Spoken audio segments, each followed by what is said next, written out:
فرمایا وَإِذْ أَخَذَ اللَّهُ مِيثَاقَ النَّبِيِّينَ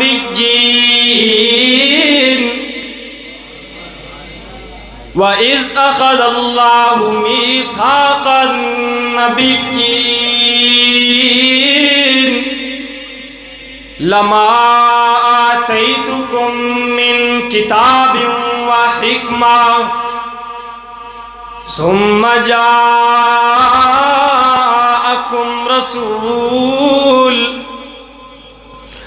رب العالمین نے فرمایا میرا بندہ جو میری توحید پر سب سے پہلی دلیل ہے، تھوڑا سا اس کا تجھے تعارف کرواؤں۔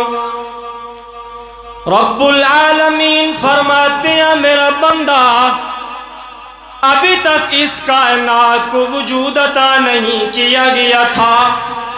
یہ اللہ تعالیٰ ایک نقشہ کھینچ رہے ہیں عالم ارواح کا، ابھی دنیا نہیں بنی ہے، ابھی تک اس کائنات کو وجود عطا نہیں کیا گیا تھا، ابھی تک اس آسمان کو بلندی عطا نہیں کی گئی تھی، ابھی تک ان درختوں کو سبزہ عطا نہیں کیا گیا تھا، ابھی تک ان دریاؤں کو روانیاں عطا نہیں کی گئی تھی، ابھی تک ان سمندروں کو جوانیاں عطا نہیں کی گئی تھی، ابھی تک ان راتوں کو اندھیرا عطا نہیں کیا گیا تھا، ابھی تک اس دن کو اجالا عطا نہیں کیا گیا تھا، ابھی تک اس اجالے کو یہ دن عطا نہیں کیا گیا تھا، ابھی تک انسان کی روح کو بھی پیدا نہیں کیا گیا تھا، ابھی تک لوگوں کی تقدیریں نہیں لکھی گئی تھیں، ابھی تک درختوں کو سبزہ بھی نہیں دیا گیا، ابھی تک کچھ بھی نہیں بنایا گیا، ابھی تک پانی کو بہاؤ بھی عطا نہیں کیا گیا ہے، ابھی تک لہروں کو تلاطم بھی عطا نہیں کیا گیا ہے۔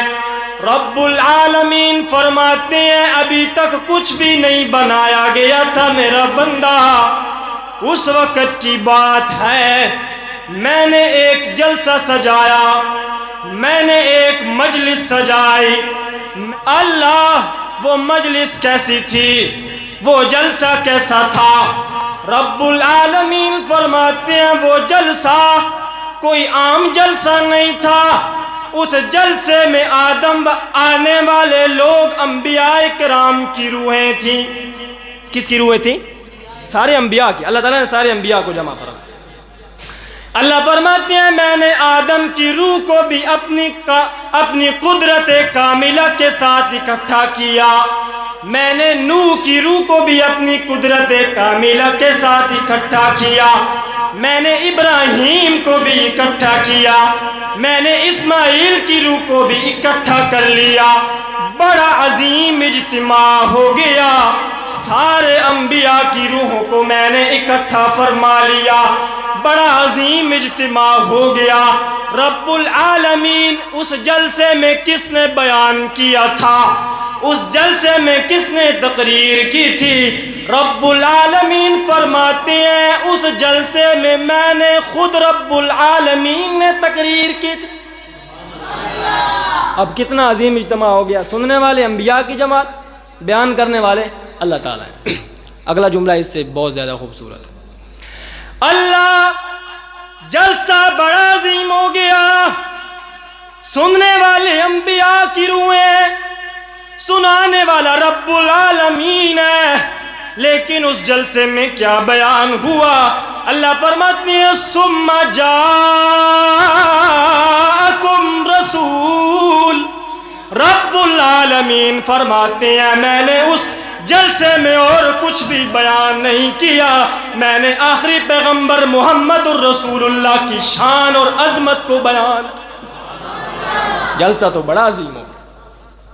اللہ آپ نے اس جلسے میں آخری پیغمبر کی شان کیسے بیان کی؟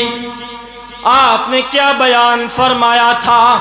رب العالمین فرماتے ہیں میں نے سارے نبیوں کو خطاب کیا، میں نے کہا تمہیں میں انبیاء کرام بناؤں گا، تمہارے سروں پر نبوت کا تاج سجایا جائے گا، تم میں سے کوئی آدم صفی اللہ بنے گا، تم میں سے کوئی نوح نجی اللہ بنے گا، تم میں سے کوئی ابراہیم خلیل اللہ بنے گا، تم میں سے کوئی عیسیٰ روح اللہ بنے گا، تم میں سے کوئی موسیٰ کلیم اللہ بنے گا، لیکن آخر میں جو پیغمبر آئے گا وہ میرا حبیب بنے گا۔ اللہ کیسی شان تو نے بیان فرمائی تھی۔ رب العالمین نے فرمایا میں نے انہیں بتایا تھا کہ میں ایک ایسا پیغمبر بھیجوں گا جو چلے گا تو آسمان کو بلندیاں ملیں گی، جو بیٹھے گا تو زمین کو وسعتیں ملیں گی، جس کے پاؤں پہ لگنے والے ذرے عالمین کے لیے ہدایت بن جائیں گے، جو مسکرائے گا تو پھول جھڑنے لگ جائیں گے، اور جس کی مسکراہٹ کا ہر زاویہ جنت کی بہار بن جائے گا۔ میں اس کو شاہ شہاں بناؤں گا، انجم تاباں بناؤں گا، مون سے دل شکستگاں بناؤں گا، راحت قلوب عاشقاں بناؤں گا، شمس العارفین بناؤں گا، محب الفقراء بناؤں گا، محب الغرباء بناؤں گا، مورث کمالات آفرین بناؤں گا، جان مجسم بناؤں گا، خیر مجسم بناؤں گا۔ اللہ فرماتے ہیں میں اس کو بلندیاں دوں گا، میں اس کو عزتیں دوں گا، میں اس کو شانیں دوں گا، میں اس کو مرتبے دوں گا۔ شاعر کہتا ہے زندگی ختم ہو گئی، زندگی ختم ہو گئی، قلم ٹوٹ گئے، پر تیرے اوصاف کا ایک باب بھی پورا نہ ہوا۔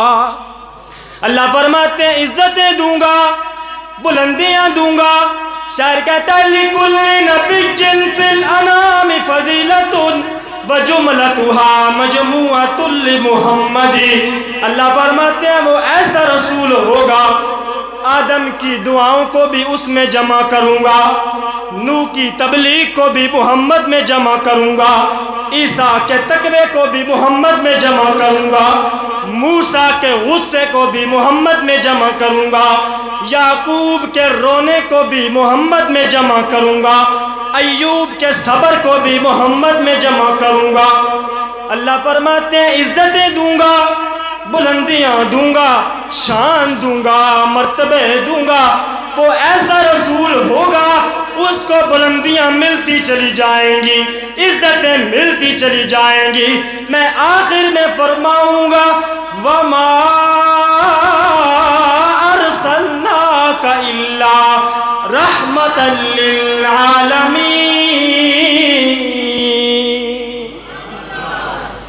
یہ اللہ تعالیٰ اپنے رسول کا تعارف کروا رہے ہیں کہاں پر؟ ہاں بھول گئے کہاں پر؟ عالم ارواح کے اندر، وہ جہاں بھی اللہ تعالیٰ بہتر جانتے ہیں۔ یہ پہلی دلیل ہے۔ وہ کیسا رسول ہوگا؟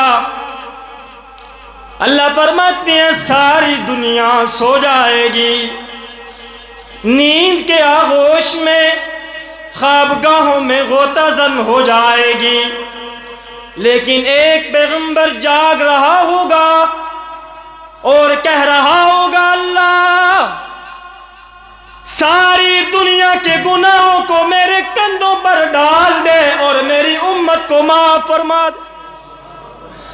حضرت عائشہ فرماتی ہیں اللہ کے رسول ایک رات اللہ کے سامنے روتے رہے، اتنا روئے حتی تورمت قدماہ، حتی تشققت قدماہ۔ اللہ کے رسول اس رات اتنا روئے تھے کہ آپ کھڑے ہو کر آپ کے پاؤں مبارک سوج گئے تھے، اور آپ بار بار یہی آیت پڑھ رہے تھے اللہ ان تعذبہم فإنہم عباد وإن تغفر لہم فإنک انت العزیز الحکیم۔ اللہ اگر تو میری امت کو عذاب دے گا پھر بھی تیرے بندے ہیں، لیکن اگر تو انہیں معاف کر دے گا تو میں خوش ہو جاؤں گا۔ رسول اللہ روتے رہے۔ حضرت عائشہ فرماتی ہیں میں نے پوچھا اللہ کے رسول آپ روتے کیوں ہیں؟ آپ کے نامہ اعمال میں تو کوئی گناہ بھی نہیں ہے، آپ روتے کیوں ہیں؟ اللہ کے رسول نے فرمایا افلا اکون عبدا شکورا، اے عائشہ جس رب نے مجھے یتیم پیدا کر کے امام الانبیاء بنا دیا، کیا میں اس رب کا شکر ادا نہ کروں، اس رب کا شکر نہ کروں؟ ساری دنیا سو جاتی تھی، اللہ کے رسول جاگ رہے ہوتے ہیں۔ ہاں میرے دوستو، بدر کی رات کسے یاد نہیں ہے؟ کافروں کی کتنی تعداد تھی؟